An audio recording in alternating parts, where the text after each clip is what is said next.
Well, they're a frequent sight these days. E-scooters and e-bikes powered by lithium batteries are becoming increasingly popular. But fire services around the UK are warning that hundreds of these e-scooters and e-bikes are catching fire.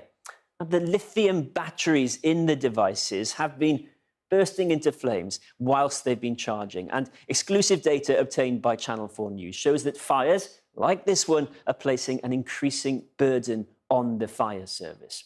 Now, we asked fire services across the UK for the number of recorded fires caused by an e-bike or e-scooter going back to 2019.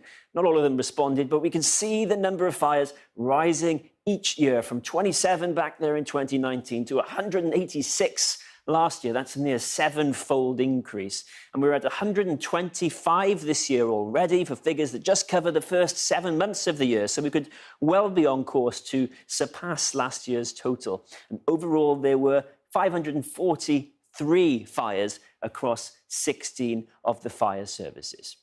Now, these firefighters here training in Merseyside are concerned about the increasing frequency of these fires.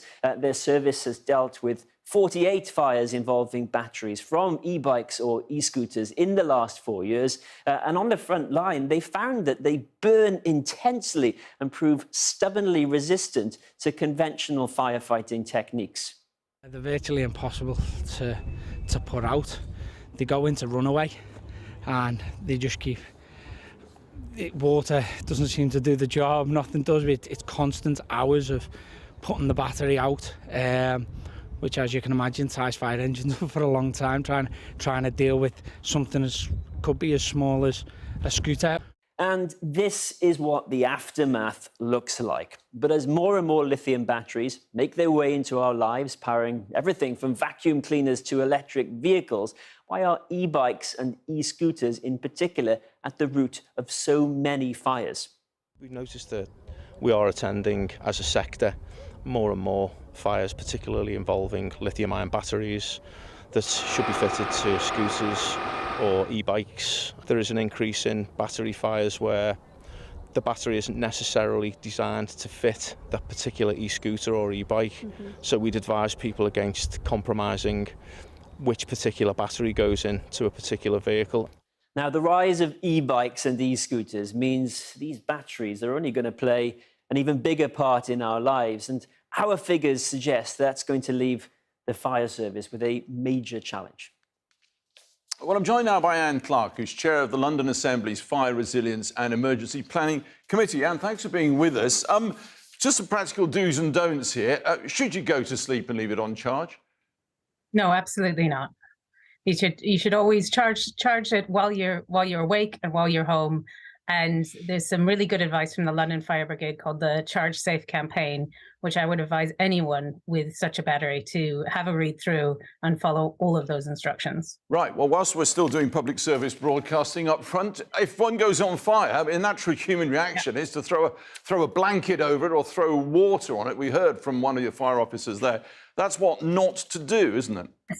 Oh, if one of these devices catches on fire, the absolute correct thing to do is ring 999 and leave the building. In people's homes, the natural thing to do is throw something out, throw water on it.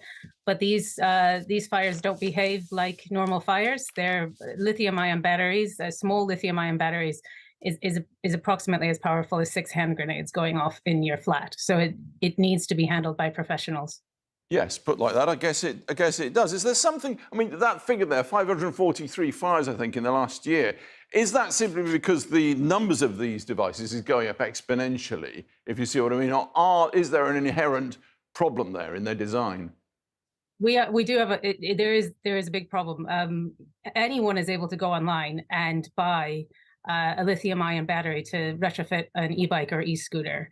And the problem with that is that, as they were saying before, these batteries aren't necessarily meant to be in the device that they find themselves in. So people are using the wrong chargers, they're using the wrong battery, they're retrofitting cycles themselves. So because you can buy these kits online and because you can buy lithium-ion batteries that are completely unregulated online, the problem is we're having batteries fit onto devices by by non-experts because they're available. People then have them in their flats and their homes, and it's in conflict with what's safe. So it's very dangerous, and especially in London, where we have lots of people like delivery drivers living in houses of multiple occupancy.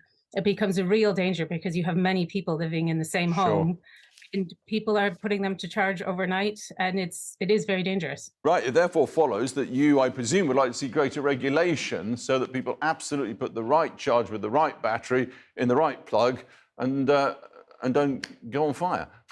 Yeah, 100%. And my committee, as chair of the committee, I wrote to the government to ask them to do just that. We need urgent regulation.